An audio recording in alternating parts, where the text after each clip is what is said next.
Idar civil hospital ખાતે રખડતા શ્વાન કરડવાને લઈને એક જ દિવસમાં નોંધાયા 14 કેસ. ઈડર જનરલ હોસ્પિટલ ખાતે આજે એટલે કે તારીખ 28ના રોજ કૂતરા કરડવાના 14 પેશન્ટ આવેલા હતા, જેમને ધનુરનું ઇન્જેક્શન આપીને અને ARV પણ આપેલા હતા. જેમાંથી એક પેશન્ટની કન્ડિશન થોડી વધારે ખરાબ હોવાથી તેમને હિંમતનગર સિવિલમાં રિફર કરેલા હતા.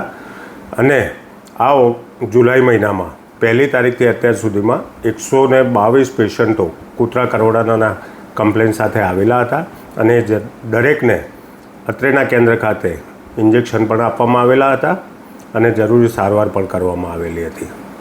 અને આજ રોજ જે પેશન્ટ આવ્યા 14, એમાંથી 10 કેટેગરી 1ના હતા અને 4 કેટેગરી 3ના હતા.